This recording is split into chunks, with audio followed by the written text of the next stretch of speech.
ॐ सहना भवतु सहनौ भुनक्तु सह वीर्यं करवावहै तेजस्विनावधीतमस्तु मा विद्विषावहै ॐ शान्ति शान्ति शान्तिः समस्तजनकल्याणे निरतं करुणामयं नमामि चिन्मयं देवं सद्गुरुं ब्रह्मविद्वरम्। So, Hari Om. I welcome you all with great love and great respect in this Shweta Upanishad. So, हम chanting करेंगे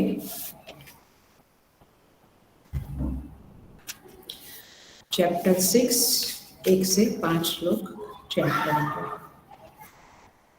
स्वभावमेके कवयो वदन्ति कालं तथान्ये परिमुह्यमानाः देवस्य एष महिमा तु लोके येनेदं भ्राम्यते ब्रह्मचक्रम् येनावृतं नित्यमिदं हि सर्वं नः कालकालो मुनिः सर्वविद्यः तेनेशितं कर्म विवर्ततेह पृथिव्यः तेजो निलखानि चिन्त्यम् तत्कर्म कृत्वा विनिवर्त्य भूयः तत्त्वस्य तत्त्वेन समेत्य योगम् एकेन दाब्द्वाभ्यां त्रिभिरष्टभिर्वा कालेन चैवात्मगुणैश्च सूक्ष्मैः आरभ्य कर्माणि गुणान्वितानि भावांश्च सर्वान् विनियोजयेद्यः तेषाम् अभावे कृतकर्मनाशः कर्मक्षये याति स तत्त्वतोऽन्यः आदिसंयोगनिमित्तहेतुः परस्त्रिकालात् अकलोऽपि दृष्टः तं विश्वरूपं भवभूतमेड्यं देवं स्वचित्तस्थम् उपास्य पूर्वम्। ओके, सो पहले दो श्लोकास मंत्रास हमने देखे। ये छठा अध्याय जो है वह बेसिकली परमात्मा का स्वरूप और उनकी महिमा का वर्णन करता है।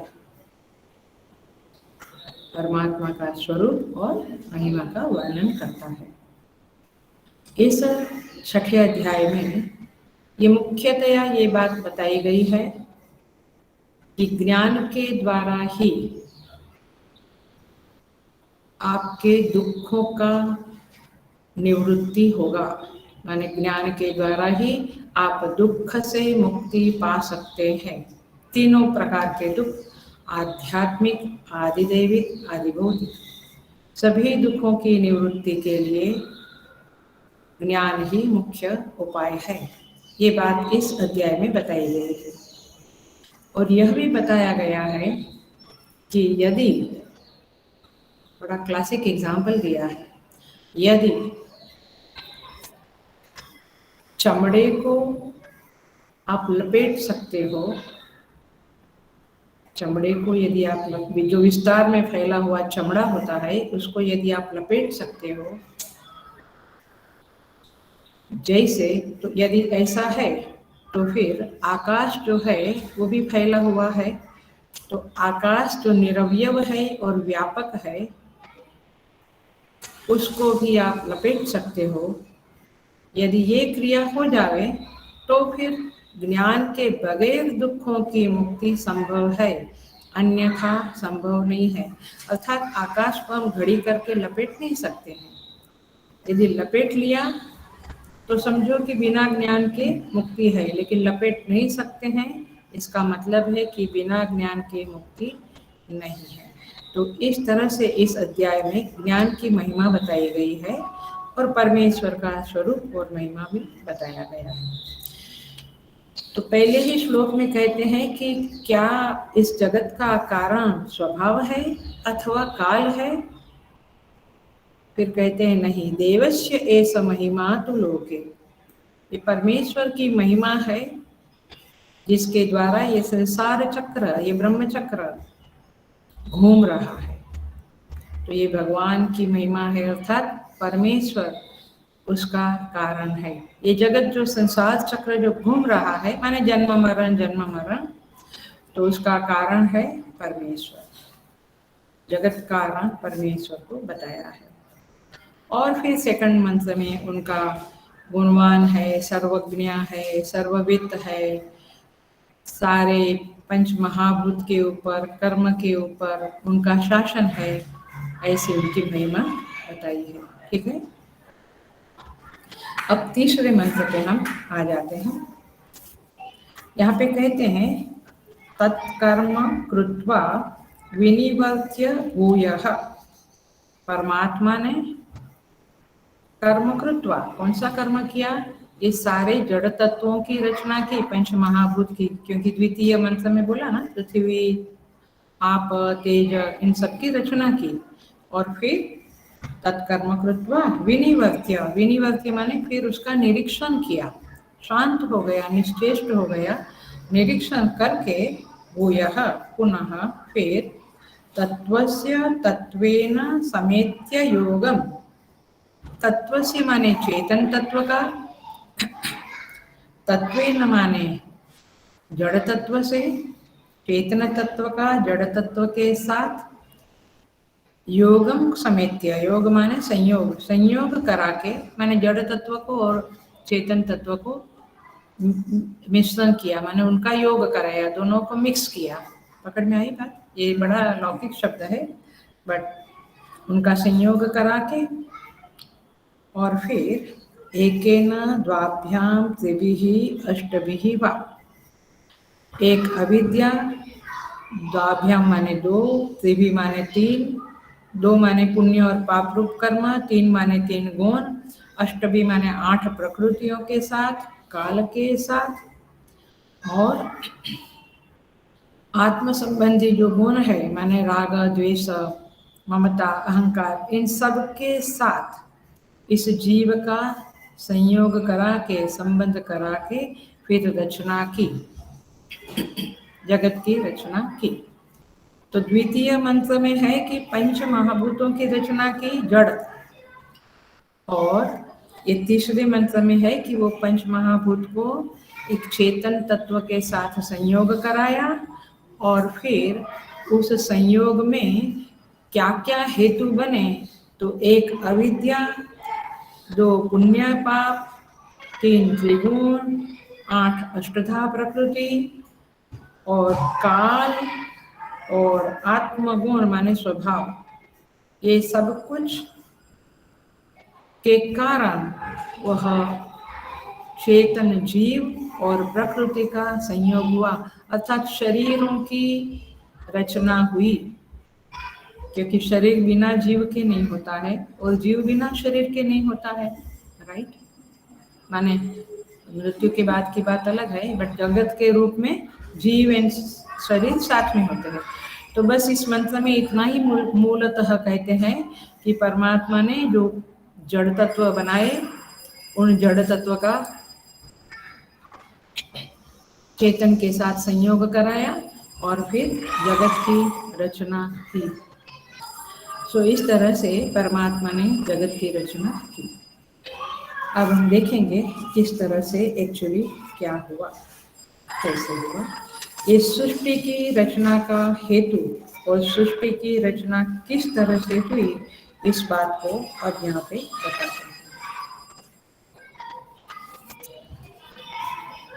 देखिए, सबसे पहले, अब जब एक बात बहुत ध्यान से सुनना सभी लोग, वेदांत में सृष्टि अनादि है, यानी जगत, जीव, अविद्या, ये सब अनादि है, उनका आदि नहीं हुआ है, शुरुआत नहीं हुई है। सो इसीलिए जब ये कहते हैं कि परमात्मा ने सृष्टि बनाई, ऐसा जब कहा जाता है तो ऐसा नहीं समझना कि शून्य था और सृष्टि बनी। आया ख्याल में? ऐसा नहीं होता है। सो क्या होता है तो देखें, श्रीमद् भगवत गीता में 13वें अध्याय में कहते हैं, ध्यान से सुनना, प्रकृतिं पुरुषं चैव विद्यनादि उभावपि विकारांश्च गुणाश्चैव विद्धि प्रकृति संभवात्। देखिए क्या कहते हैं 13 चैप्टर में, क्षेत्र क्षेत्रज्ञ विभाग योगो नाम त्रयोदशो अध्यायः। उसमें कहते हैं प्रकृति पुरुषं चैव च एव विद्धि अनादि उभौ अपि। ये पुरुष और प्रकृति दोनों ही अनादि है। अनादि है माने जिसका आदि नहीं है, बिगिनिंगलेस है, शुरुआत नहीं है, अर्थात वो है, देयर इज नो बिगिनिंग, उसमें कोई आरंभ हुआ ऐसा नहीं है, अंत हुआ वैसा भी नहीं है।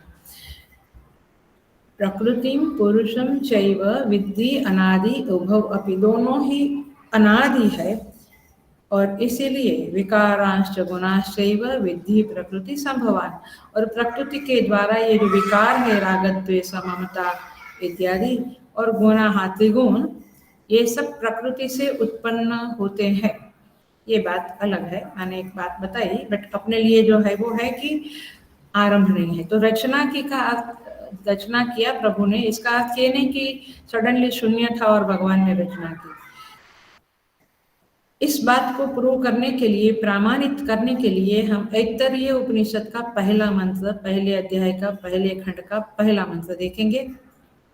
ओम आत्मा वा इदमेक एव अग्रे आसीत न अन्यत किंचन मिषत स इक्षत लोकान्नुसृजा इति। कहते हैं श्रुति ऐतरेय उपनिषद की, वैसे तैत्तरीय, बृहदारण्य, छांदोग्य सब में आता है, हम खाली एक एग्जाम्पल लेते हैं। कहती है श्रुति, आत्मा वा इदम एक एव अग्रे आसीत। ये आत्मा नाम की जो चीज है वही इदम, इदम माने ये सृष्टि, ये जगत जो है उसके पहले एक एव, वो अकेला ही था, आत्मा अकेला ही था। ये जगत बना उसके पहले आत्मा अकेला ही था, आसीत था, आसीत माने था। जगत के पूर्व में आत्मा, आप ग्रास्प करते हो बातों को, इतना इधर उधर नहीं जाना, ग्रास्प करना क्या। ये जगत के पूर्व में आत्मा केवल एकमात्र था, न अन्यत किंचन मिषत, और कुछ भी नहीं था। स इक्षत, उसने विचार किया, वह आत्मा ने विचार किया। ये श्लोक, ये मंत्र बड़े गहरे हैं, आप इसको फनी की तरह से नहीं देखना। स इक्षत, उन्होंने विचार किया, लोकाननु सृजे इति, ये इस लोकों की मैं रचना करूं, ऐसा उन्होंने विचार किया। किसने? आत्मा ने विचार किया। तो क्या विचार किया, क्यों विचार किया? उन्होंने ऐसे सोचा कि मैं प्राणियों के कर्म फल भोगार्थ, प्राणियों के कर्म का फल और भोग देने के लिए भिन्न भिन्न लोकों की रचना करूं, लोगों की नहीं, लोकों की रचना करूं, 14 लोक ब्रह्मांड, ऐसा उसने सोचा। तो अब ये ऐसा सोचा तो कैसे हुआ वो? तो ऐसा समझना है इसे कि जब जगत नहीं था, नहीं था का मतलब है, समझ लेना प्लीज, बी अटेंटिव, बिल्कुल समझ लेना। जगत नहीं था माने जगत जब अव्यक्त रूप में था, पकड़ा, जगत नहीं था माने जगत हमारे सामने नहीं था, हमारे इधर जगत नहीं था, लेकिन जगत कैसा था? आत्मा में अव्यक्त माने अनमैनिफेस्टेड रूप में विद्यमान था, माने था, लेकिन कैसा था? अव्यक्त रूप में विद्यमान था। देखो ये दो शब्द देखो, अव्यक्त तो था लेकिन विद्यमान था, माने it was existing there in atma, in self as a unmanifested form. लौकिक एक समझने के लिए एग्जाम्पल दूं तो ऐसे समझेंगे जैसे बीज में, ये भाषा वेदांत की है, बाद में आगे का जो मंत्र आएगा चौथा वो कर्मयोग का है, सो डोंट वरी, ये तीसरे मंत्र में वेदांत है थोड़ा। जैसे बीज में वृक्ष विद्यमान होता है, the tree is existing in the seed, right, समझ में आया? बीज में वृक्ष विद्यमान होता है तब तो निकलता है बाहर, है ना? जैसे दूसरा एग्जाम्पल, जैसे मिट्टी में घट विद्यमान होता है तब तो उसको शेप दे सकते हैं मिट्टी को, आया? सो इस तरह से समझना है कि जगत जैसे घट मिट्टी में विद्यमान रहता है, समय आने पर उसको हम शेप देते हैं। बीज में वृक्ष विद्यमान रहता है, समय आने पर वह वृक्ष रूप में परिणत होता है, बट यहाँ परिणाम नहीं है।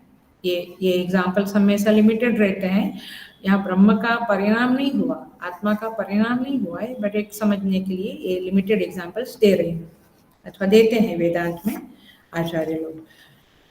तो आत्मा में सारे जीव अव्यक्त रूप से सोए पड़े हैं, ऐसा बोला जाता है। सोए पड़े हैं माने निश्चेष्ट पड़े हैं। जैसे सुषुप्ति में हम सोए पड़े रहते हैं, वैसे अव्यक्त रूप से सारे जीव आत्मा में पड़े रहते हैं। उनके कर्म, उनकी वासना, सब कुछ उनका फल भोग जो होता है वह सब कुछ बीज भाव में वहाँ पड़ा रहता है। और सारी पृथ्वी जल में, जल अग्नि में, अग्नि वायु में, वायु आकाश में लीन होकर रहता है। आकाश ब्रह्मा के मन में रहता है, ब्रह्मा जी के मन में रहता है। ऐसा माने पूरी एक सीक्वेंस है, how they go into the लीनता, माने कैसे वे अनमैनिफेस्ट होते हैं। तो इस तरह से ऐसा कहते हैं कि फिर ब्रह्मा जी भी लयावस्था में जाते हैं और तब ये सारी सृष्टि सो जाती है। ब्रह्मा जी की जो नींद है, ये 8वें अध्याय में आएगा, गीता के 8वें अध्याय में बहुत अच्छी तरह से सब बताते हैं। ब्रह्मा जी की जो रात्रि है वो अव्यक्त अवस्था है, ब्रह्मा जी का जो उठना है, दिन है, वह व्यक्तावस्था है। जगत की दो अवस्था है, आपकी भी है ना, एक स्वप्नावस्था, एक जागृत अवस्था। यथा पिंडे तथा ब्रह्मांडे, उसी तरह से जगत की भी दो अवस्था है, व्यक्तावस्था, अव्यक्तावस्था। तो इसीलिए ब्रह्मा जी जब सोते हैं तो पुराण में बहुत सुंदर वर्णन है सारा उसका, और संत लोग कहते हैं सकल दृश्य निज उदर मेली, सकल दृश्य निज उदर मेली, सारा दृश्य जगत अपने पेट में समाकर। हम भी वैसे ही करते हैं ना, सुसुप्ति में जाते हैं तो सारा कुछ अपने अंदर समा डालते हैं। सकल दृश्य निज उदर मेली, सो वही निद्रा त्यजी जोगी। ये जोगी का वर्णन है, योगी का वर्णन है। सो वही निद्रा त्यजी, देखिए ये शब्द देखिए और ये रियलाइजेशन का रहस्य है।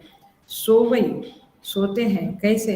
निद्रा त्यजी, त्यजी माने नहीं मालूम, त्यजी माने छोड़कर, त्यज कर, त्यागना, सीता जी को त्याग है त्यजी। ये कवि लोगों की माने संत कवियों की भाषा है, बड़ा गहरा वेदांत होता है उसमें। क्या कहते हैं? सकल दृश्य निज उदर मेली, सो वही निद्रा त्यजी योगी। जो जोगी लोग होते हैं वे निद्रा त्यजी सोवई, सकल दृश्य निज उदर मेली। आप सोचते रहना, क्योंकि मेरा वो टॉपिक नहीं है अभी, लेकिन रियलाइज लोगों की बात अनोखी होती है। तो कहते हैं निद्रा त्यजी माने न काचित चेष्टा विद्यते तस्य, कोई चेष्टा नहीं होती है उनमें। जो रियलाइज बीइंग है उनके अंदर की स्थिति जो है उसमें न काचित चेष्टा विद्यते, कोई भी हलचल नहीं है। हमारी तो बाहर भी हलचल है और अंदर भी हलचल है, लेकिन उनका कैसा है, बाहर हलचल दिखती है, रियलाइज बीइंग भी कर्म करते हैं, बहुत बड़े बड़े प्रोजेक्ट्स भी करते हैं, बड़े बड़े आश्रम भी चलाते हैं, लेकिन अंदर न किंचित न काचित चेष्टा विद्यते तस्य। ये बात बताते हैं। तो इस तरह से ब्रह्मा जी जो है सारा का सारा जगत आत्मभूत करके सोते हैं। सो जैसे बीज मात्र की उपलब्धि होती है वैसे आत्म मात्र की उपलब्धि होती है। तो इस तरह से यहाँ पे बताते हैं। एकदम लौकिक एग्जाम्पल बताऊं तो ऐसे कहते हैं आचार्य लोग, ये बात किसकी चल रही है, तत्कर्म कृत्वा, बस उतना टॉपिक उतना शब्द लिया है मैंने, उठाया है। श्लोक है ना आपके पास, मंत्र है ना बुक में, जो मंत्र है उसका पहला शब्द है तत्कर्म कृत्वा, उसी को उठाकर मैं बोल रही हूँ। आप नहीं सोचना ये क्या बोल रहे हैं, ऐसा क्या हो गया आज, ये शब्द बराबर है तत्कर्म कृत्वा। कौन से कर्म को करके, सृष्टि को जो लयावस्था है उसमें से फिर व्यक्त होने के लिए पंच महाभूत को उत्पन्न करके, माने मैनिफेस्ट करके। उत्पन्न शब्द वेदांत में है ही नहीं, व्यक्त अव्यक्त ये दो ही शब्द है, वहां पे आदि और अंत नहीं है वेदांत में। तो पंच महाभूत को मैनिफेस्ट करके फिर आगे क्या कहेंगे, जीव का उसके साथ संयोग करा के फिर सृष्टि की रचना करते हैं। इसका एग्जाम्पल देते हैं, जैसे अब थोड़ा गहराई में चले गए हैं हम, यदि आपको पकड़ में आवे तो बहुत अच्छा।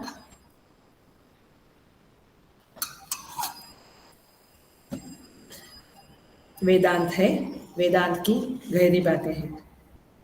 अब परमात्मा मैनिफेस्ट करता है जगत, लिखा ना तत्कर्म कृत्वा विनिवर्त्य भूयः तत्वेन तत्वस्य, माने तत्व का तत्व के साथ संयोग कराते हैं। एग्जाम्पल है निस्तरंग जल, समझ में आया, निस्तरंग जल माने जल में तरंग, पानी में एक भी तरंग ना हो उसे कहेंगे निस्तरंग जल। ये शब्दों को थोड़ा समझना। निस्तरंग जल है उसको क्या कहेंगे हम, जलम अस्ति, जल है और हमारी जलाकार वृत्ति बनेगी। लेकिन जब उसमें तरंगे आ जाए, तरंगे, फेन माने इंग्लिश में आई डोंट नो, और फिर व्हर्लपूल, ये सब कुछ आता है, तो फिर क्या हो जाएगा, वही जल को अनेक नाम से हम पुकारने लगेंगे। ये तरंग है, ये फेन है, ये व्हर्लपूल है। तो इस तरह से अनेक शब्द गोचर हो जाता है वो जल। पहले एक शब्द गोचर था जल, अब वो सलील जो है वो अनेक शब्द गोचर, प्रत्यय गोचर हो गया। उसी तरह से पहले जब अव्यक्त था सब कुछ, तो आत्मा शब्द से पुकारा जाता था, पहचान कराई जाती थी। आत्मा शब्द से, आत्मा एक शब्द आत्मा, उससे वो पहचाना जाता था। लेकिन जब उन्होंने ये जड़ तत्व को भी मैनिफेस्ट किया और चेतन तत्व भी को, जीवों को भी मैनिफेस्ट किया और फिर उन दोनों का संयोग कराया। आप समझ सकते हैं ना, जीव चला जाता है हम कहते हैं, तो एक जीव है और एक शरीर है, तो शरीर पंच महाभूत माने जड़ है और चेतन जीव चेतन है। तो उस चेतन और उस जड़ का संयोग कराया। तो जब ये किया तो क्या हो गया, सृष्टि प्रकट हो गई। Now I said the right word, रचना शब्द नहीं बोलेंगे, प्रकट हुई ऐसा बोलेंगे। Are you getting the difference between two words, प्रकट होना एंड रचना होना, it's a different thing. So anyway, तो ये समझो कि जैसे तरंग, फेन इत्यादि प्रकट होते हैं, उस तरह से उस आत्मा में से ये सारे जीव शरीर लेकर प्रकट होने लगे। और ये इस तरह से सृष्टि की the creation happened, the creation came into the existence. I think that's a better way to express it. The creation came into the existence. जो अनमैनिफेस्ट था मैनिफेस्ट हो गया। तो अब साधना के संदर्भ में हमें इस बातों को जानते हुए क्या समझना है? What exactly we have to grasp from this मंत्र, जो जहाँ पे कहते हैं कि प्रभु ने इसे सब कुछ बनाया। हमें समझना ये है कि जगत जैसे ये फैन है, वर्लपूल है, तरंगे हैं, ये जल के अलावा कुछ भी नहीं है। उनकी स्वतंत्र अस्तित्व ही नहीं है, उनकी स्वतंत्र सत्ता ही नहीं है। They are nothing but the name and forms of जल। उसी तरह से यह जगत चेतन के अलावा, ईशावास्यम इदगम सर्वम, चेतन के अलावा कुछ भी नहीं है, केवल नाम रूप है। वास्तव में उनकी कोई सत्ता नहीं है, ये जगत की सत्ता नहीं है। जैसे तरंग फैन वर्लपूल की सत्ता नहीं है, वैसे इस जगत में जो कुछ भी व्यक्त हुआ, मैनिफेस्ट हुआ, दृश्यमान हुआ, प्रकट हुआ, उसकी वास्तव में कोई सत्ता नहीं है। वह कोई वस्तु नहीं है, वो केवल प्रतीति मात्र है। जैसे तरंगे प्रतीति मात्र है, तरंग कभी व्यक्त हुई कभी अव्यक्त हुई, वैसे जगत व्यक्त हुआ अव्यक्त हुआ। और इसीलिए दृग्दृश्य विवेक में कहते हैं अब्धौ फेनादिवत सर्वम नाम रूप प्रसारणा। दृग्दृश्य विवेक में कहते हैं। सो इस तरह से यह जगत की रचना हुई। पूरा मंत्र कहता है कि जगत माने सबसे पहले तत्कर्म कृत्वा विनिवर्त्य, प्रभु विनिवर्त हो गए। विनिवर्त हो गए माने शांत हो गए, देखने लगे, निरीक्षण करने लगे कि कैसे ये सब मैंने बनाया, वो कैसा लगता है, क्या है। इस तरह से शांत हो गए प्रभु। तो यहाँ पे कहते हैं तत्कर्म कृत्वा विनिवर्त्य भूयः, वो पंचमहाभूत को बना के भूयः तत्वस्य तत्वेन समेत्य योगम, उस जड़ का मैंने उस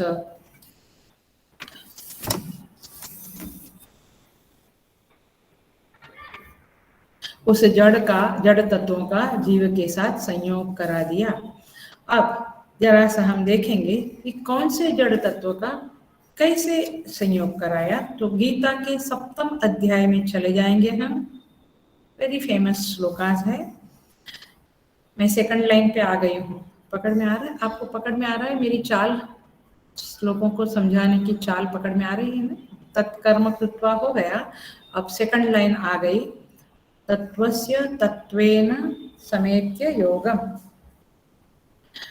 तो जो पंच महाभूत है उसको 7th चैप्टर में ऐसे कहा है, भूमिरापो नलो वायु खम मनो बुद्धिरेव च अहंकार इति यम में भिन्ना प्रकृतिरष्टधा। यहाँ पे कहते हैं भगवान श्री कृष्ण, भूमि, आपः, आपः माने जल, अनल अग्नि, वायु, खम, खम माने आकाश, मनो बुद्धि एवच माने पंच महाभूत, मन, बुद्धि और अहंकार। अहंकार ये क्या हुआ? अष्टधा प्रकृति। ये अष्टधा प्रकृति है। अभी यहाँ पे भी आया है, एकेन द्वाभ्याम त्रिभिः अष्टभिर्वा। ये अष्टभि शब्द का भी यहाँ पे अंडरस्टैंडिंग कर लो आप। तो ये अष्टधा प्रकृति है और इसे भगवान कहते हैं, ये अष्टधा प्रकृति को इति यम में भिन्ना प्रकृति अष्टधा, ये 8 प्रकार की मेरी अलग अलग प्रकृति है। अपरेयम इतः तु अन्याम प्रकृतिम विद्धि में पर, अपरेयमितस्त्वन्याम प्रकृतिम विद्धि में परा। जीवभूतां महाबाहो धार्यते ययेदं धार्यते जगत। भगवान कहते हैं अपरेय, ये अपरा प्रकृति है, ये 8 अपरा प्रकृति है। लेकिन अन्याम प्रकृति में विद्धि परा, मेरी एक परा प्रकृति भी है। प्रभु कहते हैं परा प्रकृति माने जीव, परा प्रकृति माने जीव, अपरा प्रकृति माने अष्टधा प्रकृति। तो अन्याम पराम प्रकृति में विद्धि, कौन सी है वो प्रकृति? जीव भूताम महाबाहो, हे महाबाहो अर्जुन, वह जीव है। जीव भी भगवान की एक परा प्रकृति है, और ये शरीर रूपी जो अष्टधा प्रकृति है वो भी प्रभु की अपरा प्रकृति है। तो ये 2 प्रकार की प्रकृति है। भगवान कहते हैं जीव भूताम ययेदम धार्यते जगत, जो ये जगत को धारण करता है, अर्थात ये जगत में वह रहता है, वो जगत के सारे भोगों को भोगता है। तो इस तरह से यहाँ पे ये प्रकृति की बात प्रभु ने करी। तो ये जो कहते हैं तत्वस्य तत्वेन समेत्य, आई थिंक आपको पकड़ा होगा आपने, एक तत्व क्या है? अष्टधा प्रकृति। दूसरा तत्व क्या है? दूसरे तत्व का शब्द क्या है? जीव। दोनों का भगवान ने संयोग करा है। And is it not fantastic? It's very very रहस्यात्मक चीज है कि कैसे गर्भ में जड़ प्रकृति का भी विकास होता है और जीव उसमें प्रवेश करता है, दोनों का संयोग होता है और द क्रिएशन हैपन्स। ख्याल में आता है? ये सारा प्रभु का खेल है। तो तत्वस्य तत्वेन समेत्य योगम एकेन, एकेन शब्द का अर्थ है अविद्या। क्यों ये हुआ? ये सब क्यों हुआ? उनका माने कारण क्या हुआ? क्योंकि एकेन, एक अविद्या उसका हेतु है। ये जो लोक बने, ये जो क्रिएशन हुआ, उसमें हेतु क्या है? अविद्या। दूसरा शब्द है द्वाभ्याम। द्वाभ्याम माने दूसरा कारण है पाप और पुण्य, वो भोगने के लिए आना ही पड़ता है। तीसरा कारण है त्रिभिही, त्रिगुण सत्व रजस तमस, ये त्रिगुण के कारण भी आना पड़ता है। चौथा है अष्टधा, अष्टभिही माने अष्टधा प्रकृति, जो अभी बताया, पंचमहाभूत, मन बुद्धि अहंकार, ये अष्टधा प्रकृति है। और फिर काल, और फिर आत्मगुणै ही, आत्मगुणै माने स्वभाव। देखिए श्रीमद् भगवद गीता के ही 13वें अध्याय में 21 नंबर के श्लोक में भगवान कहते हैं कारणम गुण संघोष्य सदसद्योनि जन्मसु, ये अच्छी बुरी योनियों में आने का कारण है सत असत योनि जन्मसु। क्या है? कारण गुण संघोष्य, ये सब त्रिगुण अविद्या स्वभाव पाप पुण्य के साथ जो हमारा तादात्म्य हो गया है, उसके कारण माने आइडेंटिफिकेशन है, उसके कारण हमें जन्म मरण के चक्कर में घूमना पड़ता है, आना पड़ता है।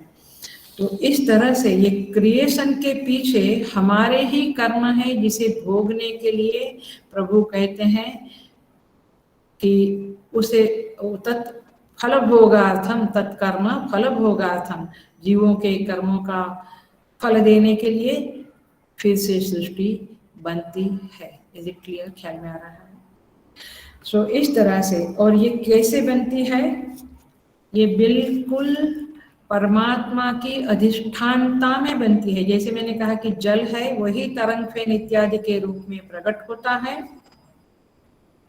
वैसे ही यह आत्मा ही ये सारे रूपों में प्रकट होता है, नेम एंड फॉर्म। और बट अंदर जो है वो क्या है? उसका जो मसाला है, उसका जो अधिष्ठान है, वह तो आत्म तत्व ही है। निर्दिष्ठानता में कुछ भी सृष्टि उत्पन्न नहीं हो सकती है। और इसीलिए सप्तम अध्याय में प्रभु पुनः कहते हैं 6ठे श्लोक में एतद् योनीनि भूतानि सर्वाणीत्युपधारय अहं कृष्णस्य जगतः प्रभव प्रलयस्तथा। एतद् योनीनि भूतानि, समझना इसे। एतद् माने ये दोनों, जड़ प्रकृति और अपरा प्रकृति, और चेतन माने परा प्रकृति, ये दोनों क्या है? एतत् योनिनी भूतानि, सारे भूतों का कारण ये दो प्रकृति है। माने हम जो प्रकट हुए हैं, सारी सृष्टि जो प्रकट है, चाहे जंतु हो चाहे पशु पक्षी जो भी, वो क्या है आखिर में? ये जीव और चेतन का संयोग है। और इसका कारण ये जीव और माने इसका कारण अष्टधा प्रकृति और जीव है और जीवों के कर्म है। भगवान कहते सर्वाणी इति उपधार, ऐसा समझो तुम, सारे भूतों का ये दोनों कारण है।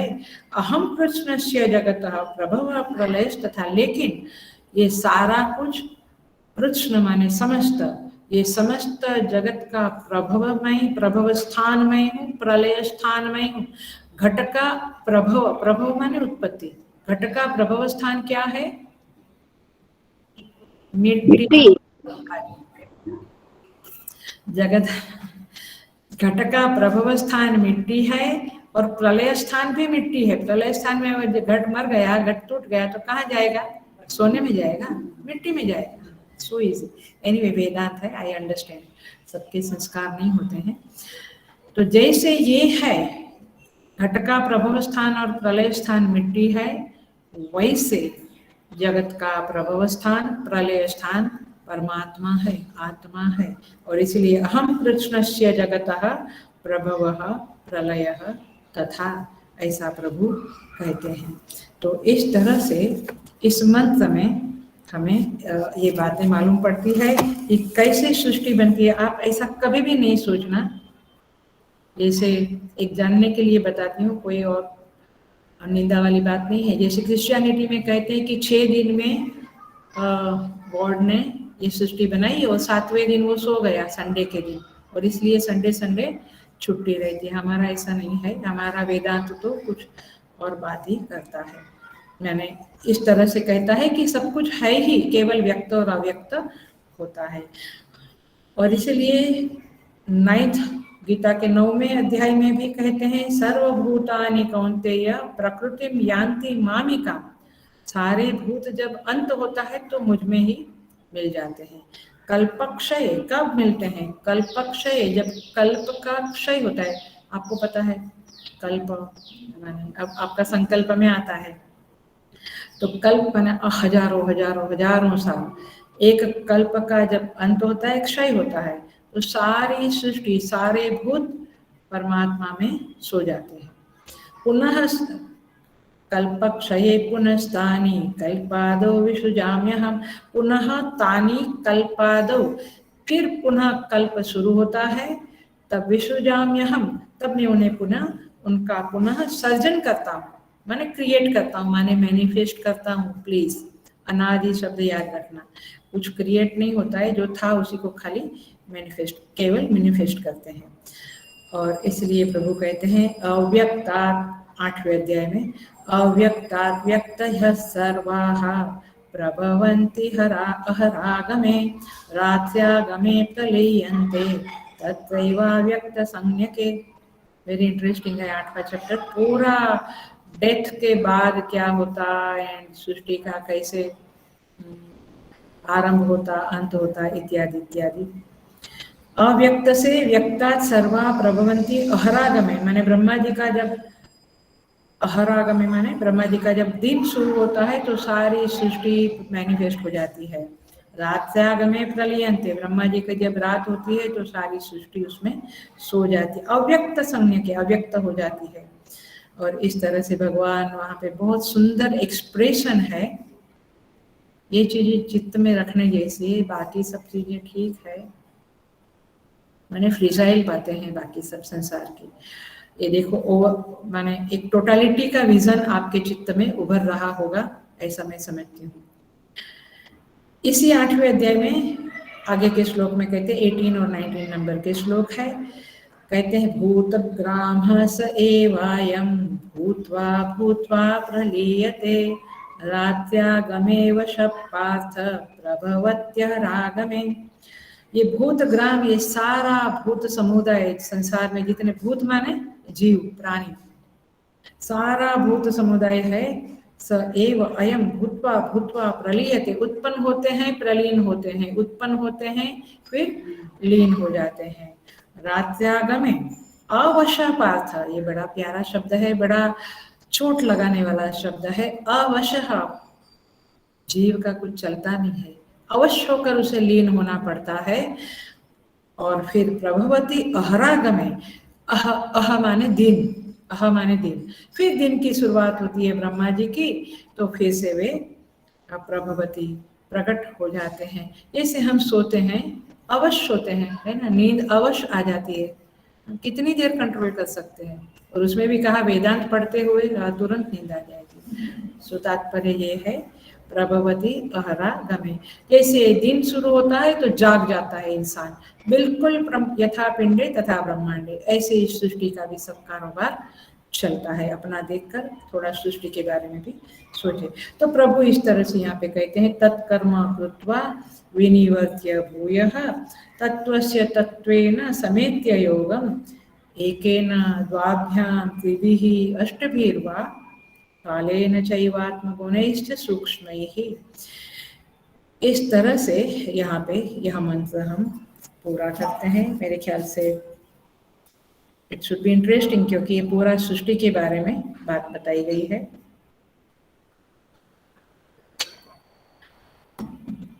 आगे का मंत्र हम देखेंगे। यहाँ पे कहते हैं, ये रहस्य जाना, परमेश्वर कैसे सृष्टि बनाता है ये जाना, अब साधक को क्या करना है ये जानकर, तो इस जिज्ञासा पर कहा जाता है आरभ्य कर्माणि गुणान्वितानि। कहते हैं गुणान्वितानि माने सत्वादि गुणों से व्याप्त कर्मों को साधक को शुरू करना चाहिए। माने रजस और तमस में बहुत जाना नहीं है, लेकिन सत्वादि कर्म माने पूजा पाठ जप ध्यान इत्यादि और सत्कर्म भी। भावांश्च सर्वान् विनियोजयेत्यः, यह माने साधक। अब साधक को क्या करना है, भावांश्च सर्वान्, सारे भावों को माने इमोशंस को अथवा कर्मों को अथवा उपाधियों को, ये सारे मीनिंग होंगे यहाँ पे। विनियोजयेत, विनियोजयेत माने योजयेत माने जुड़ना है, विनियोजयेत माने अच्छी तरह से विशेषतया जुड़ना है। किसके साथ जुड़ना है, ये परमेश्वर के साथ, जिसने ये सृष्टि बनाई, आपको बनाया, हमको बनाया, मैंने हम सबको बनाया, उस परमेश्वर के साथ ये सब जान लिया हमने कि कोई मालिक है, कोई नाथ है इस सृष्टि का, सृष्टि अनाथ नहीं है। इसलिए बहुत चिंता भी मत करो, जो होता है देखते रहो, क्योंकि उसका कोई मालिक है। हम तो केवल एक इंस्ट्रूमेंट बनकर आए हैं यहाँ पे। तो कहते हैं सर्वान विनियोजयेत् यः, उस परमेश्वर के साथ जुड़ जाओ। जस्ट यूनाइट विथ हिम, उनका स्मरण करो, उनका चिंतन करो, और जो कुछ भी करो आप उनके दास बनकर करो। ये बात यहाँ पे माने चौथा मंत्र जो है वो पूरी तरह से कर्मयोग का मंत्र है। वैसे श्रीमद् भगवत गीता के डिस्कोर्स में भी अभी कर्मयोग की ही बातें चल रही है। अराउंड 48 कर्मण्येवाधिकारस्ते योगस्थ गुरु कर्माणि, ये सब श्लोक चल रहे हैं। वहाँ पे मैंने अलग तरह से समझाया है, वहाँ पे मैंने वो भी एक एंगल है। अभी मैं जो समझाऊंगी वो बहुत बहुत इम्पोर्टेंट है। वेदांत की तरह से मैं समझाने की कोशिश करूंगी, मैंने वेदांत को लग कर, अथवा वेदांत के स्टूडेंट्स के लिए जो एक लेवल होता है उस लेवल से मैं अभी बात करने जा रही हूँ। तो सर्वान भावांश्च विनियोजये, सारे भावों को परमात्मा के साथ जोड़ दो, यही कर्मयोग है। तेषाम अभावे, अब देखो श्रुति क्या कहती है, तेषाम अभावे, उस कर्मों का अभाव हो जाएगा, उन कर्मों का अभाव हो जाएगा जब आप ऐसे परमात्मा से जुड़ जाएंगे। किस परमात्मा से, जिसने ये सृष्टि बनाई, ये सर्जन किया, माने मैनिफेस्ट की, और जो अनमैनिफेस्ट करता है वो महान प्रभु से। उत्पत्ति प्रलयम चैव, दोनों ही जो जानता है वो भगवान है, ऐसा एक विष्णु पुराण में श्लोक है। तेषाम अभावे, उन कर्मों के अभाव में, क्योंकि समझ में आ रहा है नहीं, कर्मों के अभाव में का अर्थ होता है आपने कर्म प्रभु के चरणों में समर्पित कर दिया, अब उसका जो फल है वो आपको मिलेगा, आपको मिलेगा नहीं, आपको नहीं मिलेगा, आपको नहीं मिलेगा। आपने मुझे मोबाइल दे दिया आपका गिफ्ट के रूप में, समर्पित कर दिया मुझे, तो फिर अभी वो मोबाइल आपका बनेगा, उसका कोई फायदा आपको होगा? बहुत डिटेल में समझाना पड़ता है वेदांत के साधक। एनीवे, कुछ नए लोग भी है। उसी तरह से कर्म प्रभु को दे दिया तो उस कर्म का पाप फल है या पुण्य फल है, आपको मिलेगा? नहीं, सवाल ही नहीं है। तो क्या हो गया? तेषा अभाव है। समझता है वेदांत? ये मंत्रों को कैसे समझना है, पकड़ में आ रहा है। तेषाम अभाव से शांति से समझेंगे तो आपको समझ में आ ही जाएगा। शांति चाहिए चित्त में। तेषाम अभाव माने उस कर्मों का अभाव हो गया, क्योंकि विनियोजयेद, आपने उनके साथ जोड़ दिया, उन कर्मों को उधर अर्पित कर दिया। तो तेषाम अभावे कृत कर्म नाशः, आपके कर्मों का पूर्व संचित कर्म समुदाय का भी सर्वथा नाश। कृत कर्म माने पूर्व संचित कर्मों का भी नाश हो गया। अब नाश हो गया। कर्म क्षय, अब कर्म का क्षय हो गया। याति स, अब वो परमात्मा में मिल गया। याति स तत्वतः अन्यः, तत्वतः अन्य, ये टुकड़ा अलग है। याति, याति के पास कोमा कर दो तो आपको अच्छा पड़ेगा। कर्मक्षय याति, उसका कर्मक्षय खत्म हो गया, वो परमात्मा में मिल गया।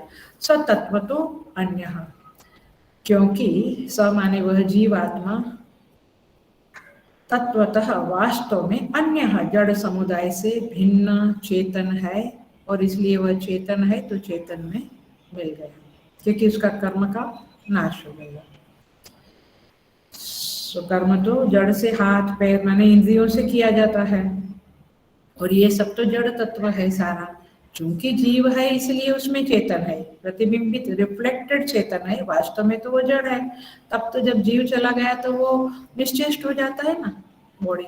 तो इस तरह से यहाँ कहते कर्मों का नाश होने पर वह परमात्मा को प्राप्त होता है, और वास्तव में वह जड़ समुदाय से भिन्न है।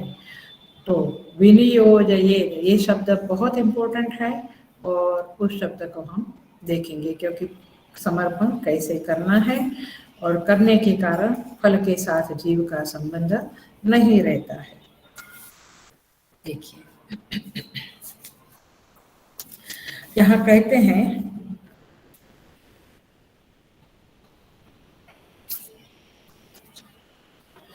विनियोजयेत, उसके साथ, परमात्मा के साथ आप जुड़ जाओ। कैसे जुड़ना है उसका कुछ टेक्निक है, अथवा उसके बारे में हम थोड़ा सा सोचेंगे। सबसे पहले तो एक सिंपल बात बताऊंगी मैं, फिर धीरे से डेवलप करूंगी, आई थिंक हो जाना चाहिए। एकदम सिंपल, सर्वान भावान विनियोजयेद, सारे भावों को जोड़ दो। भक्ति के संदर्भ में, लौकिक एक मोटे मोटे संदर्भ में कैसे बोलेंगे? त्वमेव माता च पिता त्वमेव, त्वमेव बन्धुश्च सखा त्वमेव, त्वमेव विद्या द्रविणं त्वमेव, त्वमेव सर्वं मम देव देव। माने आप ही मेरे माता पिता, विद्या, धन, बंधु, सखा और देव देव, सब कुछ आप ही हो। तात्पर्य ये हुआ कि आपको ये समझना पड़ेगा कि सब कुछ वह है, माने आपके जितने संबंध इस पृथ्वी के ऊपर है, इस संसार में है, उन सारे संबंधों को कैसे देखना है। तो देखो, मूलतः आप कौन हो? जीव हो, राइट? आप जीव हो। अब जीव के ऊपर एक उपाधि लगी, मैं पुरुष हूँ, मैं स्त्री हूँ। उसके ऊपर लगा मैं ब्राह्मण हूँ, क्षत्रिय हूँ। उसके ऊपर लगा मैं धनवान हूँ, गरीब हूँ, बुद्धिमान हूँ, मूर्ख हूँ। इस तरह से बहुत सारी उपाधियां आपने ले ली है। और फिर आप किस तरह से अपने को पहचानते हो? मैंने लोगों को अपनी पहचान कराते हो व्यवहार में, कि मैं फलाना का बेटा हूँ, या पति हूँ, पत्नी हूँ, अथवा श्रीमंत हूँ, इत्यादि इत्यादि। मैं शिष्य हूँ, मैं अफसर हूँ, मैं इंजीनियर, मैं डॉक्टर, इत्यादि। अब इस तरह से आप अपनी पहचान बना लेते हैं। लेकिन कर्मयोग का जो रहस्य है अथवा भक्ति का जो रहस्य, दोनों एक ही है। मैं गीता में बताती हूँ कैसे एक है। मैंने गीता में, हमने लास्ट क्लास में भी बताया है, आगे भी बताऊंगी। तो आपकी जो पहचान है, उन सारी पहचानों को व्यवहार में रखते हुए, हेलो बी अटेंटिव, ख्याल में आता है, आपकी सारी पहचानों को संसार में रखते हुए उसको नाश नहीं करना है, उसको हटाना नहीं है। शास्त्र ऐसा बात नहीं करता है। शास्त्र इज वेरी प्रैक्टिकल, श्रुति माता बहुत प्रैक्टिकल है। रखते हुए, और गलत भी नहीं है, ठीक है।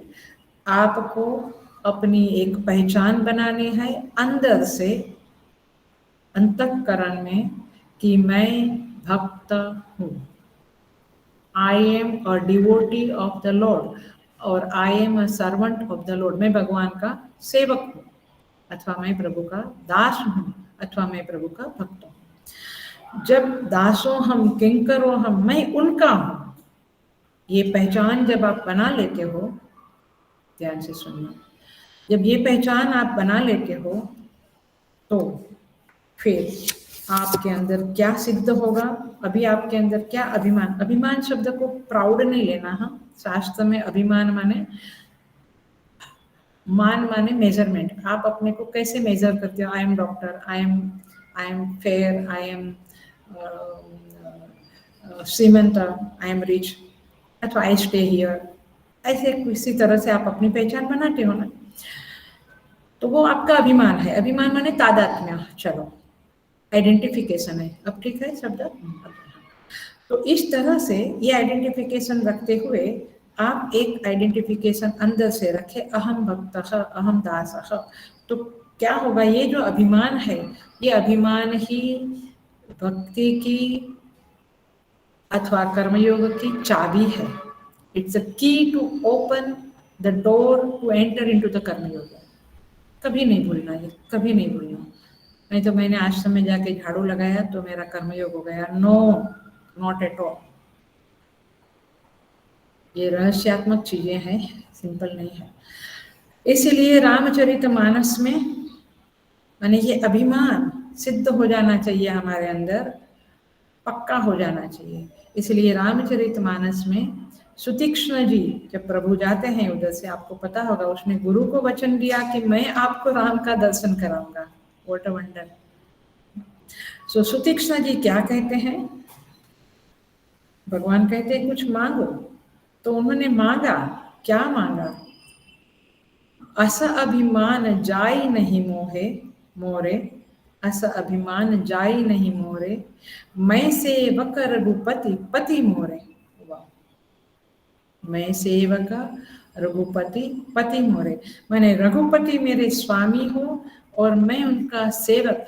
ये अभिमान, ये आइडेंटिफिकेशन मेरा कभी चला ना जाए।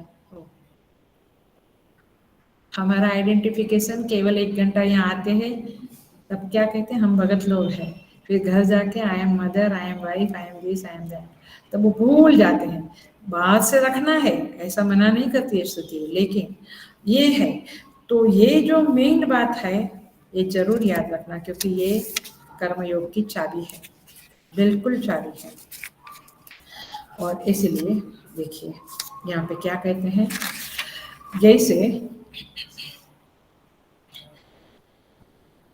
जैसे एक श्लोक है, ब्रह्मणि आधाय कर्माणि, माने ब्रह्म में अपने कर्मों को अर्पण कर दो। ब्रह्मणि आधाय कर्माणि संगम त्यक्त्वा धनंजय लिप्यते न स पापेन पद्मपत्र मिवांगसा। 5वें अध्याय का मंत्र है, 5वें अध्याय का गीता का 5th चैप्टर का मंत्र है। तो जब आप भक्त हो और आपका आइडेंटिफिकेशन प्रभु के साथ है, जैसे पत्नी का आइडेंटिफिकेशन पति के साथ, बच्चों के साथ है, तो वो जो कुछ भी करती है वो किसके लिए करती है? पड़ोसी के लिए, पति के लिए, बच्चों के लिए, क्योंकि वहाँ आइडेंटिफिकेशन है, तादात्म्य भाव है। समझ में आता है? तो अहम भक्त, अहम दास, ये भाव है। अहम सेवक, इन्होंने क्या कहा? मैं सेवक रघुपति पति मोरे। ये आइडेंटिफिकेशन मेरा ना जावे, तो फिर मैंने सब कुछ अचीव कर लिया। तो फिर उसके कर्म कहाँ जाएंगे? जो ऐसा मानता है कि मैं उनका ये आइडेंटिफिकेशन सिद्ध हो गया, तो उसके सारे कर्म कहाँ जाएंगे? किसके चरणों में? भगवान के चरणों में जाएंगे। समझ में आ रहा है? ईश्वर के चरणों में जाएंगे। सो इस तरह से आया। तो इस तरह से जैसे अभी देखिए, तो आप माने यहाँ पे कहते हैं कर्मयोग की जो साधना है, तो कर्मयोग की साधना भक्त बनने की ही साधना है। हेलो, कर्मयोग की साधना माने करते हैं कर्मयोग, बट साधना करनी है भक्त बनने की, तब जाके कर्मयोग बनेगा। How I will tell you, कैसे बताऊं मैं? माने आप भक्त बनोगे तो कर्मयोग अपने आप से हो जाएगा, क्योंकि आप भक्त बने, मैं उनका हूं, ये आपका आइडेंटिफिकेशन हुआ। तो फिर आप जो करोगे वो उनके लिए करोगे, तो फिर कर्मयोग हो गया ना। आप बनोगे किसी के, माने मैं उसका, माने मैं उनकी पत्नी हूँ, उन बच्चों की माँ हूँ, ये आइडेंटिफिकेशन है। और फिर आप कर्म करोगे भगवान के लिए। आप देखो कितने कहाँ तक कर पाओगे? थोड़ा बहुत कर पाएंगे हम, लेकिन टोटल जो डेडिकेशन है वो वहां आएगा ही नहीं। It will never come, never. So इसीलिए अभी देखिए, सचमुच में कोई माँ है, आया नहीं है। माने बच्चा जो होता है छोटा, तो आया लोग संभालते हैं, बट सचमुच में कोई माँ ही है, आया नहीं है। तो उसे ये कहना थोड़े पड़ता है कि माँ की तरह काम किया करो। कहना पड़ता है? नहीं कहना पड़ता है माँ की तरह काम किया। आया को कहना पड़ता है, बट माँ को नहीं कहना पड़ता है। ऐसे आप यदि भक्त है तो आपको कहना पड़ता है कि आप भगवान के लिए काम करो। ख्याल में आ रहा है? आगे कहने कहने का तात्पर्य है कि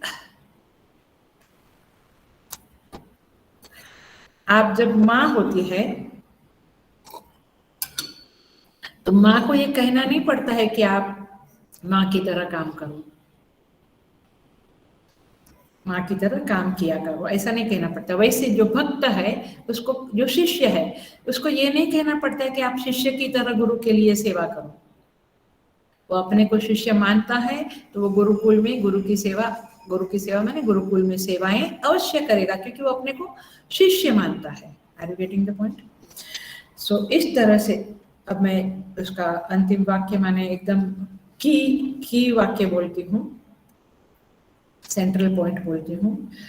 अपनी पहचान में यदि अपनी पहचान को दुरुस्त करने की जरूरत है, क्रिया तो अपने आप दुरुस्त हो जाएगी। माने कर्मयोग की क्रिया अपने आप ठीक हो जाएगी यदि आप अपनी पहचान को दुरुस्त करते हैं तो। और इसीलिए अब समझ में आता है, कई लोग कहते हैं हम घर में रह के भी जनक महाराज की तरह रियलाइजेशन पा लेंगे। भैया घर में रहोगे, होते हैं, कोई नहीं होते हैं ऐसा नहीं, बट वेरी डिफिकल्ट। और आप घर के लोगों के साथ आइडेंटिफिकेशन किए बगैर कर्म करोगे, ये कला है, ये कौशल है। और इसलिए साधु सन्यासी लोग सब छोड़ के, मैंने सब आइडेंटिफिकेशन छोड़ के अपनी क्रिया भी कर लेते हैं, और फिर गुरुकुल में अथवा इस तरह से जहाँ इस आश्रमों में जहाँ ईश्वर की सेवा का मौका है, प्लेटफॉर्म है, वहाँ पे अपने आप को डेडिकेट कर लेते हैं। आप समझते? नहीं नहीं, वो भी अपनी तरह 8 घंटा सोते हैं, वो भी अपनी तरह गुलाब जामुन खाते हैं, वो भी कभी टीवी देखते हैं, वो भी मोबाइल देखते हैं। तो उनमें और हमें कोई खास फर्क नहीं है। हाँ भैया, बाहर से फर्क नहीं है, बट आप नहीं जानते हैं कि वे अंदर से उनकी पहचान क्या है, उनकी लाइफ किसको डेडिकेटेड है। तो उनके जीवन में कर्मयोग अवश्य हो जाता है, करना नहीं पड़ता है।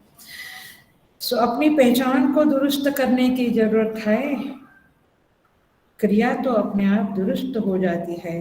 अपनी पहचान में यदि दोष है और फिर चाहते हैं कि कर्मयोग निर्दोष हो जावे, माने मेरे हाथ से पक्का कर्मयोग हो जावे, तो ये कैसे होगा? नहीं हो सकता है। इसलिए जिंदगी भर सेवा करो, लेकिन पहचान दुरुस्त नहीं है तो वो सेवा का फल तो है ही, लेकिन वो जितना फल चाहिए, जो फल हम चाहते हैं, ईश्वर के साथ यूनाइट होना, युज्यते जुड़ जाना, उनके साथ कनेक्ट होना, वो नहीं हो पाएगा, पहचान नहीं है। तो इसलिए मेरा शिष्य भाव निर्बल है तो मेरी क्रिया कैसे प्रबल होगी, गुरु सेवा कैसे प्रबल होगी, मेरा शिष्य भाव ही निर्बल है। तो इस तरह से यहाँ पे मूल बात है, भीतर के भाव के अनुसार क्रिया होगी, और इसलिए पहचान ठीक कर लो, दुरुस्त कर लो। और पहचान है आई बिलोंग टू हिम, मैं उनका हूँ, वे मेरे हैं, तस्य दासो हम। और इसलिए जनरली हम करते क्या है, क्रिया में विशुद्धि करते हैं, मैंने कर्मयोग ठीक से करो, वो सब बातें अलग है, वो भगवत गीता में आप सुनना कि कर्म योग कर्मसु कौशलम, ये कौशलम क्या चीज है, ये कौशलम वहां का यहाँ लगाए तो पहचान ठीक करना ही कौशलम है। अब वहां तो मैं ये सब इतना भारी नहीं बोलूंगी, लेकिन अथवा बोल भी दो, पता नहीं। आदमी को जो वह होना चाहता है उसके अनुसार अपनी पहचान को दुरुस्त करना चाहिए। तो इसीलिए यहाँ पे कहते हैं, देखिए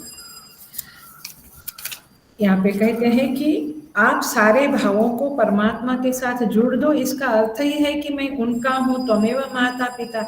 सारे भाव बाहर से बोलो, क्योंकि बाहर से तो संसार चलाना है, लेकिन अंदर से जानो कि मेरा सब कुछ वही है, माता पिता भाई बहन सब कुछ। इसको अखंडानंद जी महाराज बहुत अच्छी तरह से समझाते हैं, आई थिंक या मैंने एक संत अच्छी तरह से समझाते हैं। कैसे कहते हैं, जैसे सुई होती है ना, उसका एक क्या बोलते हैं, छेद होता है, होल बोलते हैं आप लोग। वो छेद में जब आप धागा डालते हो, उस धागा का एक सूत्र भी बाहर है तो धागा अंदर जाएगा नहीं जाएगा ना। इस तरह से आप अक्खा समय भगवान के साथ जुड़े हो, लेकिन आपका एक सूत्र, धागा का एक सूत्र भी, माने परमात्मा के साथ जो आप धागे को सुई में डालते हैं तो एक सूत्र बाहर रहा तो धागा नहीं जाएगा, वैसे एक धागा भी अपना जगत के किसी के साथ जुड़ा है तो परमात्मा के साथ फिर वो धागा अंदर प्रवेश नहीं करेगा। Are you getting the point? तो फिर इसीलिए सारे धागे, सारे सूत्र जो है वो जब इकट्ठा करके परमात्मा में प्रवेश करेंगे तो वो खड़ा ही है आपको वेलकम करने के लिए। तो इस तरह से तात्पर्य यह है कि आधा आधा मैंने आप आधा व्यापारी बनो और आधा सिंगर बनो, कहाँ कितना अचीवमेंट होगा, है ना। तो इस तरह से परमात्मा के साथ यदि जुड़ना है, श्लोक है हमारा, भावांश सर्वान विनियोजयेत् यः, विनियोजित जुड़ जाना है, सारे भावों से उनके साथ जुड़ना है, आधा आधा नहीं चलेगा। और इसलिए ये जो हम गलती करते हैं कि आधा अधूरा इधर, आधा अधूरा इधर, एंड देन भी से कि वो मेरी सुनता नहीं है। अरे भाई तुम जुड़े ही नहीं हो, क्योंकि वो छेद से धागा अंदर गया ही नहीं, आर पार हुआ ही नहीं, तो कैसे होगा। तो इसलिए देखिए, इसके लिए ये जो पहचान बनी वो परमात्मा को एक कोई व्यक्ति के रूप में नहीं देखना है, उस परमात्मा को सही समझ यह है कि सब में देखो। जब सर्वत्र सब में उस परमात्मा को देखते हैं तो फिर ये विनियोजित होता है। ऐसे ही एक परमात्मा को समझा और उधर पहचान के, ऐसा नहीं, सारी इसका व्यापक रूप है, अथवा मैं कहूँ तो गहराई में और चली गई मैं कि उस परमात्मा को सर्वत्र सब में देखने के बाद फिर आप विनियोजित कर सकते हैं। इसलिए सूफी संत कहता है, बहुत अच्छा कहता है, कौन कहता है खुदा दिखाई नहीं देता, कौन कहता है खुदा दिखाई नहीं देता, वही तो दिखाई देता है, वही तो दिखाई देता है जब कोई नहीं दिखाई देता, वही तो दिखाई देता है जब कोई दिखाई नहीं देता। तो इसीलिए ये विनियोजित शब्द बड़ा क्या कहें, बड़ा गहरा शब्द है, तो आपका योगा नहीं है ये, युज्येत माने जुड़ना है, बट कैसे जुड़ना है। और उसी के संदर्भ में सारी साधनाएं संत लोग, आचार्य लोग, गुरु लोग हमें बताते रहते हैं और इसीलिए मंसूर मस्ताना करके एक बहुत बड़ा सूफी संत हुआ, वो कहता है काबा तोड़, किबला तोड़, मंदिर तोड़, मस्जिद तोड़। समझना है, आधा नहीं समझना। काबा तोड़, किबला तोड़, मंदिर तोड़, मस्जिद तोड़, दिल किसी का ना तोड़, दिल किसी का ना तोड़।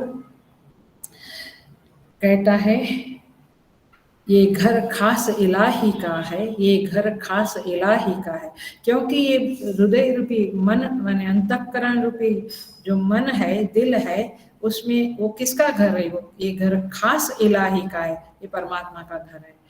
उसे मत तोड़ो, तुम किसी के दिल को मत तोड़ो। समझ में आई है? और इसलिए संत कहते हैं, मीरा कहती है, घट घट में वो साई रमता, कटुक वचन मत बोल रे, तुहे पिया मिलेंगे। घूंघट कापट खोल रे, तुहे पिया मिलेंगे। संतों की वाणी इतनी प्यारी है। आप अभंग देखिए तुकाराम महाराज के, कबीर, मीरा, सूर, सूरदास, बड़े बड़े संतों के भजन देखिए आप, तुलसीदास जी महाराज, वहां पे सारे शास्त्रों का, सारे धर्म का, जीवन की पद्धति का निचोड़ है। आप कहाँ लाइफ क्या क्या होता है, लाइफ ऐसे कुछ शो होते हैं ना सब, आप यही पढ़ो, ये बहुत है। तो तात्पर्य ये है कि ये संतों की वाणी बहुत माने पढ़नी चाहिए। हम तो कॉलेज में बहुत पढ़ा है, पढ़नी चाहिए। आजकल के बच्चों को हम कहते हैं नहीं नहीं अभी से नहीं, जब बूढ़ा होएगा तभी। अच्छा ठीक है, मुबारक हो, आपकी समझ आपको। बच्चों से ही ये चौपाइयाँ, ये पद, कबीर के पद, दोहे, ये सब घर में पढ़ना चाहिए, पढ़ाना चाहिए, बच्चों को भी सिखाना चाहिए।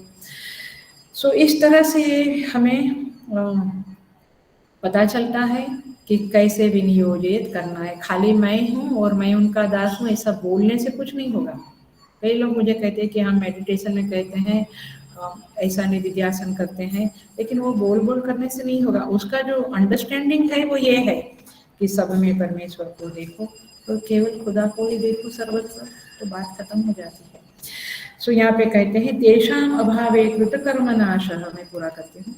उसके अभाव में माने जब आप इस तरह से सारे कर्म उनको अर्पण करते हैं, सर्वत्र उनका दर्शन करते हैं, तब क्या होता है कि कर्म उनको दे दिया, समर्पित कर दिया, मुझे उसका फल नहीं चाहिए, और आप सत्कर्म ही करते हो। क्योंकि यहाँ लिखा है गुणान्वितानि आरभ्य कर्माणि गुणान्वितानि, सत्कर्म करते हो, उनको अर्पण करते हो, तब आपको उसका फल नहीं चाहिए। जनरली हम सत्कर्म करते हैं जप तप तो फल के लिए, घर के कुछ काम के लिए या जो भी फल के लिए करते हैं।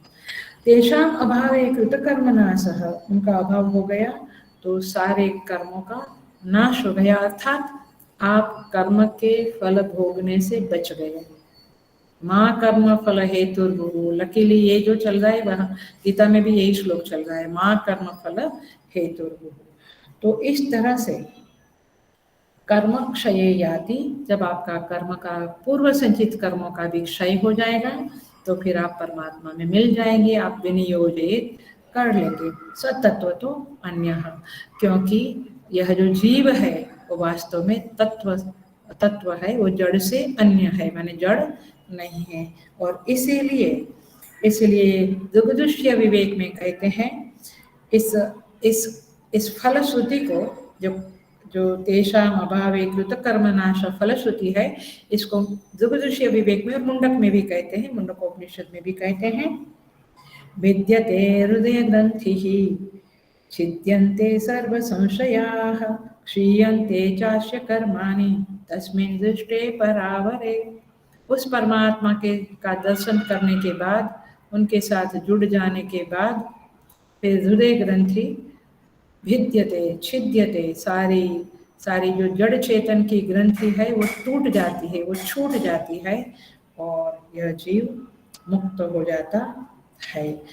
जैसे लास्ट एग्जाम्पल देती हूँ, जैसे स्वप्न से जागा हुआ व्यक्ति क्या कहता है कि जिससे मैं छूता था स्वप्न में, समझ में आ रहा है, जिसको मैं छूता था स्वप्न में वो मेरे अलावा कुछ नहीं था। स्वप्न में जिन जिन पदार्थों को मैंने टच किया, स्पर्श किया, वो मेरे अलावा कुछ भी नहीं था। वैसे ही जिनके साथ मैंने बातें की, जिनको देखा ये सारा कुछ ले सकते हैं उपलक्षणा से। तो मेरे अलावा कुछ भी नहीं था, मैं ही था। ऐसे आप जगत में जब परमात्मा से जुड़ जाएंगे तो इस तरह से आप इस जगत से जाग गए, और ये जागा हुआ रियलाइज हुआ आदमी माने व्यक्ति सिद्ध पुरुष क्या कहेगा, सब कुछ मैं ही हूँ, हमेव सर्वम। और इस तरह से इस मंत्र का तात्पर्य यहाँ पे पूरा होता है। ये चीज़ों को थोड़ा समझना पड़ता है और थोड़ा चिंतन मनन करना पड़ता है, उसको प्रैक्टिकली थोड़ा अभ्यास भी करना पड़ता है, हमने प्रैक्टिकली उसको लाना पड़ता है जीवन में। जैसे कटुक वचन, ओ दिन में कितनी बार किसको हर्ट किया होगा पता नहीं, मुंह से नहीं तो मन में भी इसके बारे में नेगेटिव सोचना। मैंने जगत में हम जब भेदभाव करते हैं तो ये स्थिति नहीं आ सकती है। अभेद की स्थिति ही ईशावास्यम है, अभेद की स्थिति ही रियलाइजेशन है, ये बात पक्की समझ लेना है। सो इस तरह से यहाँ मंत्र ये पूरा होता है। आगे के मंत्र को हम देखेंगे। कर्मयोग का ही वर्णन है, बट उपासना के रूप में आगे वर्णन आने वाला है, इसको हम अगले क्लास में देखेंगे। ओम पूर्णमदः पूर्णमिदं पूर्णात् पूर्णमुदच्यते पूर्णस्य पूर्णमादाय पूर्णमेवावशिष्यते। ओम शांति शांति शांति। हरि ओम। श्री गुरुभ्यो नमः।